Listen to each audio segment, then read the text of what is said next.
What's up, y'all? We are back, episode 5 of the San Diego Padres Out of the Park Baseball 24 series.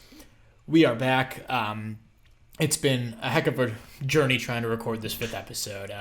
I'm recording this on April 11th. It's about 6 o'clock. So I started running through the first time at about 4:30, maybe close to 5. And I got pretty deep into, I guess I should go back a little bit farther. So on Tuesday, I went to go record this, made it all the way to the playoffs. We finished 98 and 64. And as soon as I went to go advance to the playoffs, game crashed, lost all of it. So that really sucked. And, it always takes me out of it when that happens. So it's Thursday now. I went to record at about 5 o'clock.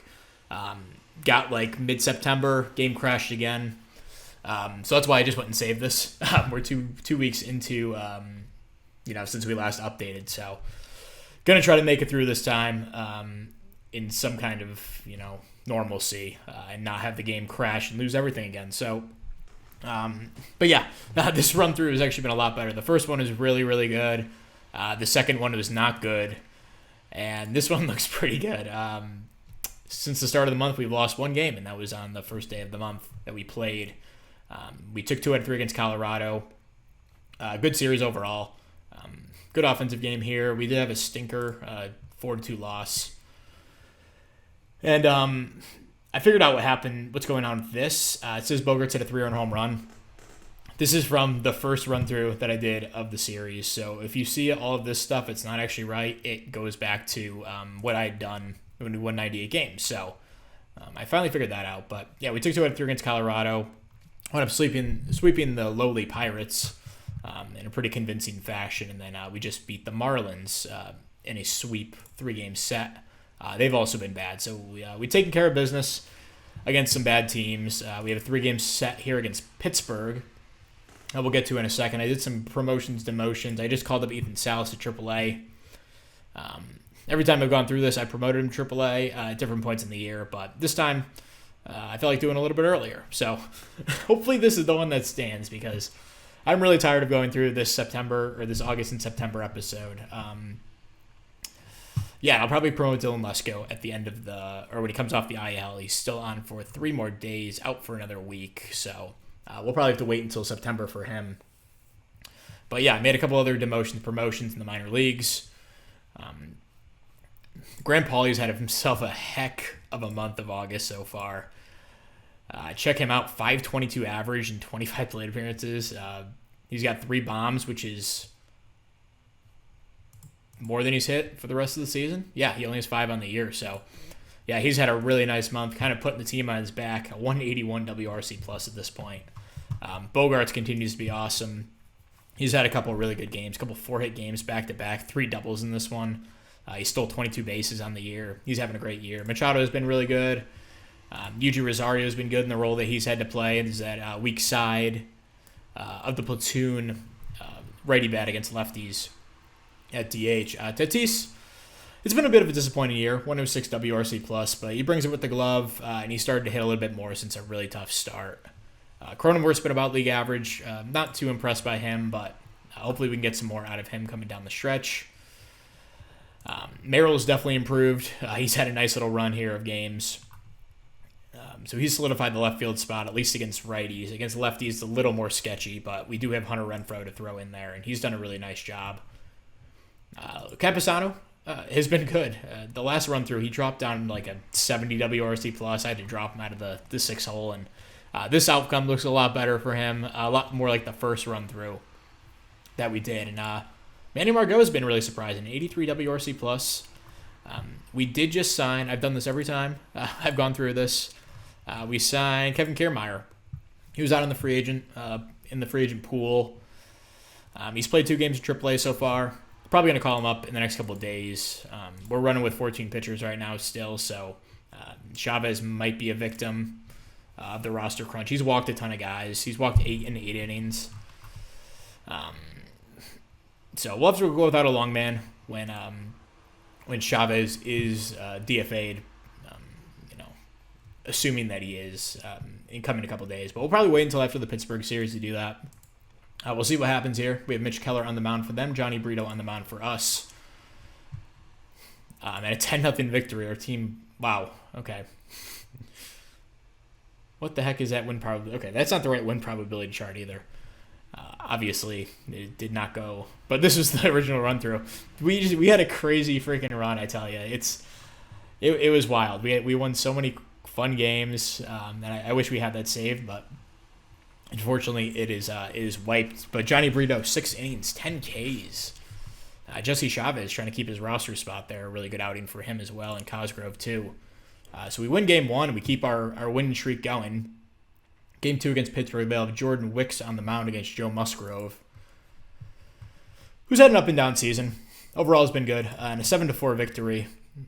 Usually Rosario 3 hits, Renfroe drives in a couple runs. Jackson Merrill playing center field drives in a couple as well. It's like Musgrove got hurt. Strained oblique is out for a week. We'll probably just skip his start. We'll call up someone to make a spot start. But yeah, good job from the bullpen, keeping us in the game, and we eventually win it 7-4. So looking for the sweep here, they'll have Martin Perez on the mound against Dylan Cease, who every time I've run through this, he's finished with like an 8-12 record with an ERA close to 3. Just really bad luck. So hopefully he has some better luck here. We gave him some run support, and we win 5-3. Decent day for the offense. Camposano drives in a couple. The middle of the order driving in some runs as well. Cease a good start, picks up the win. Go, Estrada, and Rogers get it done in the pen. So we continue to roll. We're up 7.5 games on the Dodgers, and this is really similar to what happened the first run through. So I'm going to save again, and we're going to sim a couple weeks, and probably up to roster expansion. We'll go over what happened. All right, so we're here September 2nd. Roster just expanded, and an up and down little stretch. I would say it's mostly bad. All right, sorry about that. Yeah, you can see this horrible week here. We lost 6 of 7 games. We lost 2 out of 3 against the Rockies. Got swept by the Twins. We managed to salvage the last game of a 4-game set against the Mets, but overall a really bad week and a half there. And then we lost the first 2 against St. Louis, wound up splitting that set. And then against the Rays, lost the first one in extras, won the second one in extras, and then lost the rubber match there, 8-2. And that's where we are today. We are 81-58, 4 games up on the Dodgers. Things are going okay, but we did have a couple of injuries. A huge one, Xander Bogaerts. He's been our best player this season, and went down with a strained abdominal muscle. He'll be out for 6 weeks. That puts his return like second week of the playoff or second series of the playoffs. Maybe the divisional round, probably the championship series, which is a huge blow to our team's chances. On the other hand, Ethan Salas in 65 plate appearances, absolutely killing it. Has 8 home runs in 14 games. I don't know if he makes an appearance in the majors. I doubt it. But really promising stuff out of him. The number 1 prospect in baseball. And yeah, we expanded rosters. We called up Pedro Avila. Jesse Chavez got hurt. I put him on the IL, and he came off, made 1 rehab appearance in AAA. Called him up, and let's see. Adrian Morejon also got called up, who had a cup of coffee in the majors. 19 innings he pitched for us earlier in the year. I guess it was 18. He already made an appearance, but. And then hitters-wise, Graham Pauley just won Rookie of the Month. Really good month for him. We kind of talked about him last time, how he got off to a great start. Wound up hitting .418 for the month, 6 home runs, which is way more than he's hit for the season. He has 8 on the year and hit 6 in August. So a really good month for him. Yuji Rosario continues to hit. Machado's been solid. Tatis has picked it up quite a bit. He's up to a 110 WRC+, 121 OPS+. Pays for 4.5 WAR, which is a really good season. I don't know if he's going to be worth whatever he's making in this contract. A lot of money. But, we'll take the results now and deal with that later. He's been much better. Camposano's been awesome, too. He had a really good month of August. 338, 4 homers, and 144 WRC+. So we're really happy with our production at catcher, even though, Higashioka has been brutally bad. And all these other guys have been good. Jackson Merrill's had his moments, but overall is kind of had a disappointing season overall. So we called him Nick Madrigal when Bogarts got hurt. He's kind of just backing up at this point. Maybe he'll mix in a little bit more, but we're putting Cronenworth at second against righties. And then Merrill will slot in at second against lefties. We try to hide him against lefties for most of the year, but with our need at second base, we're going to have to roll with Merrill there for now. And then we called up Bryce Johnson as well just to back up the outfield. And then Nate Martorella, a guy who split time between AA and AAA this season, absolutely crushed it in both levels. So we gave him the call. I don't actually have him mixing in. Oops. I wanted to put him in a little bit against lefties or against righties. DH and... Oh, never mind. He's starting at first base. I lied. That makes sense. All right. We'll give Paulie a bit more playing time. But yeah, Martorella's starting at first base now.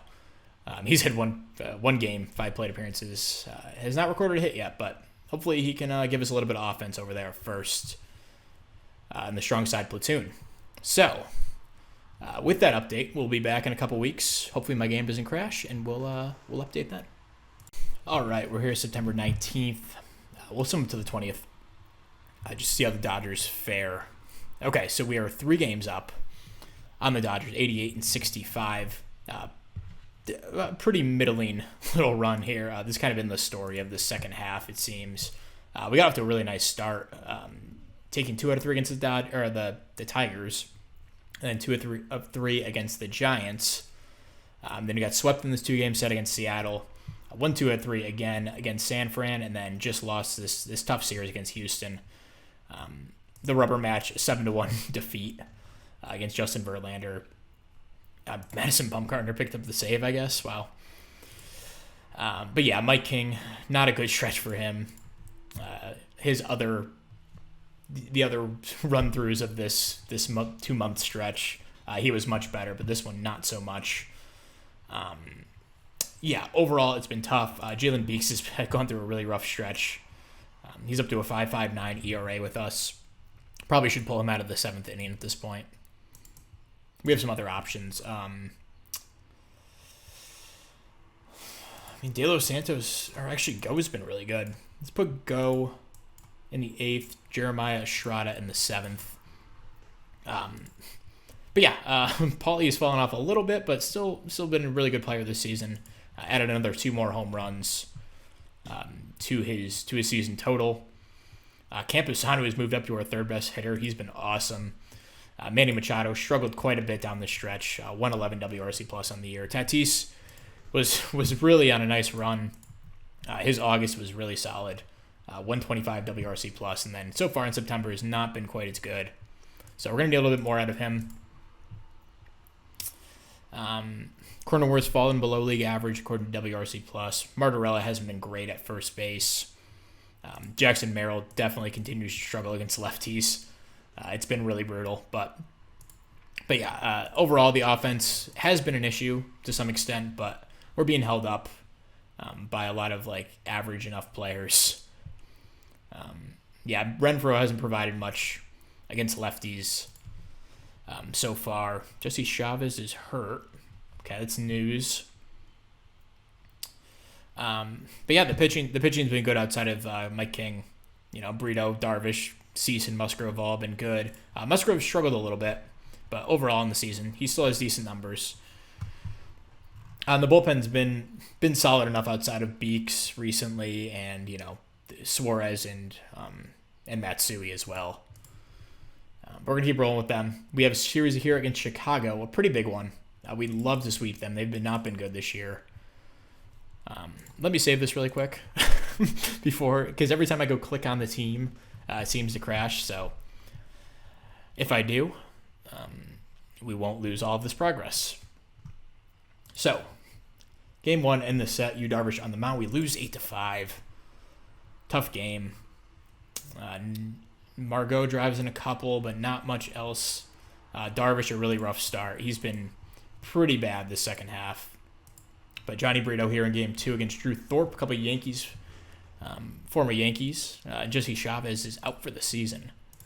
Not a huge loss by any means, but a loss nonetheless.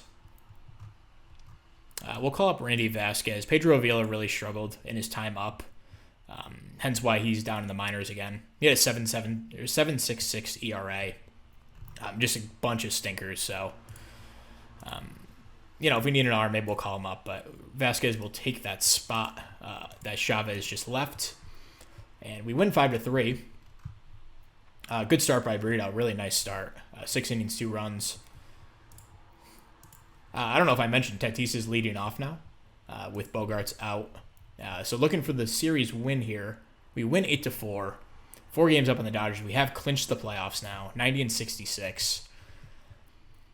3 runs in the bottom of the 8th to pull us ahead. Really good game from Tatis. 3 hits, 2 RBIs. Machado drove in 3 runs. He's about to hit 100 on the season. Really good year for him, counting numbers-wise. And a good enough job by the bullpen getting us the win. So, we're 4 games up. We have a 3-game set against LA, and then 3 games against Arizona. So, this could decide the division here. We kind of need to take 1 out of 3 at least. We'd love to take 2 and put the Dodgers out of this, but 1 out of 3 will do. Dylan Cease against Yamamoto, who's been awesome this season, and we win 5-3. Huge win against our division rivals. 4 runs in the 6th inning, and then 1 more in the 9th to cap off the game.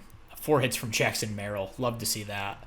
And a quality start by Cease. Cosgrove and Rodgers get it done. And then Shohei is back pitching, apparently.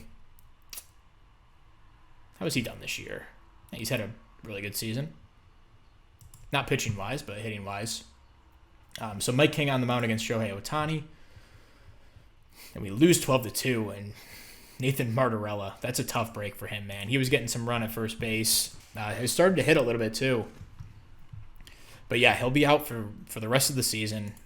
Probably a good chunk of next year, too. 7 to 8 months. That puts him at like a June or July recovery time. So, tough break for him. We do need to replace him. I like Jacob Marcy as that guy. Robert Perez is also another option, but he's a righty. Don't know if I love that. Tino Ornales is another guy I like. Or Terso Ornales. None of these guys are on the 40. I don't think we have a ton of other hitters on the 40, man. Yeah, we don't. We have Marcano, who's out for 3 weeks. So it'll have to be one of these guys added. I don't think it'll be Salas, although, man, he made quite the case. But as an 18-year-old, it would be a fun story to call him up, but I think we're good at catcher anyway. Joshua Meir is also another guy. He absolutely destroyed Double-A this season. Got a little taste of Triple-A, but yeah, between High A and Double-A, total beast. Hopefully a piece for the future. You know what? Ornales is he's floated around Double-A and Triple-A for a few years now. Let's give him the call. And I don't know quite where he plays. I think we're still going to put maybe Rosario at second, Cronenworth at first. Maybe our Ornales back up. If any of those guys need a break, but yeah, I think we're in good shape still. Yeah, it's not ideal to lose Martorella, but if we're gonna lose anyone in the lineup, it's probably a good thing it's him. Okay, nothing important there. So looking to take the series here, Clayton Kershaw against Yu Darvish, a couple of veteran pitchers, former teammates, and this is for the division here, I think. We lose 10-1. Really tough game, man. Ugh, that sucks. And Darvish continues to really, really struggle. Vasquez, not a good game. Beeks continues to struggle. So we're up 3. 1 game wins us the division here, and Johnny Brito will be on the mound for Game 1 of this set against the lowly basement-dwelling Diamondbacks. And let's see what we can do. We win 9-8, clinch the division. So a top of the 10th run is able to do it. I'm like dying of talking right now. I've been at this for about 3 hours now, trying to get through this episode. Brito not a great start. But enough offense to get us through. Merrill drives in 3. Machado drives in a pair as well. He hits 100 RBIs on the season. And we clinched the division here. So, where are we standings-wise? Braves absolutely dominated this season. Cardinals have locked up the second. So we'll be the worst division winner facing... I always screw this up. There's 3 wild cards. Top 2 will face each other. So we'll be facing the Cubs in the wild card series. Who's going to be my starter? I think it'll be Cease. He's been probably the most consistent pitcher recently. Definitely is not Darvish. Definitely not Burrito. Musgrove's also been good. So maybe we'll call in. We'll call up a spot starter here. And who's on our 40? So we don't have to. Jay Groom can definitely make the start. Okay, let's call up Jay Groom. Or actually, let's do Pedro Avila. So we'll sim this game. And I noticed that the starters have been coming in really... Yep, he did it again.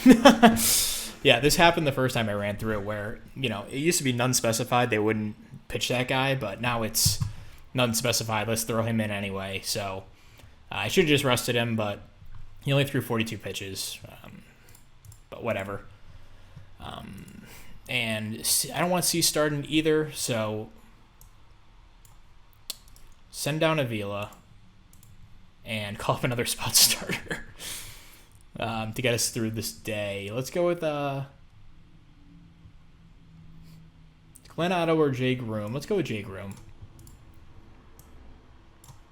And to make sure they don't pitch him, let's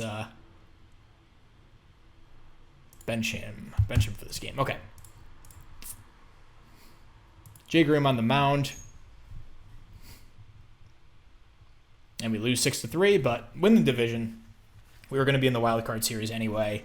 Tatis, a 2020 hit player. And there you go. That's the regular season. We finished 92-70. Pretty good year. Dodgers 3 games back of us. And I'll set the playoff roster, and we'll come back and kind of preview the series. We'll go into the playoffs next episode, but we'll be back.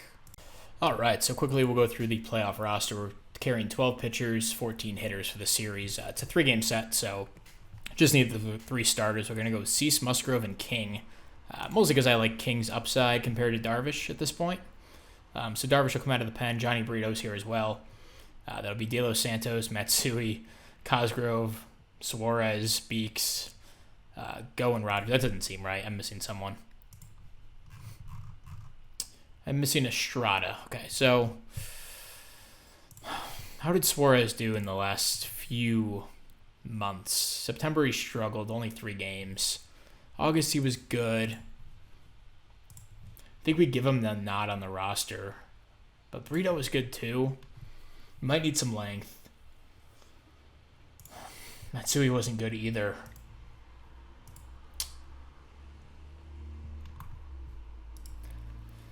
Yeah, I'm going to remove Suarez, unfortunately. Fortunately for him. And add Estrada. Morejon might have earned it too. I don't know. How did he do in September? He was decent. But I think we'll rock with this. Beeks was bad too, but he has the resume, I guess. So, okay. This will be what we rock with for pitchers. And then hitting-wise, kind of what you'd expect in the starting lineup. Ornelas does make the team. He only got five plate appearances, but was good in them. And I like his upside off the bench. The Renfroe, Madrigal, Higashioka, and Johnson are our backups. We do have 2 lefties to face, so the lefty lineups look like this. We have Cronenworth in there at first base, Rosario at second, and Paulie DHing. Paulie didn't get a ton of run against lefties, but he hit well in a limited sample, so he's probably our best hitter on the year. So we'll see what he can do. So that'll be it for this episode. We'll come back and do the playoffs next time. So thank you very much for watching, and we'll see you then. Bye.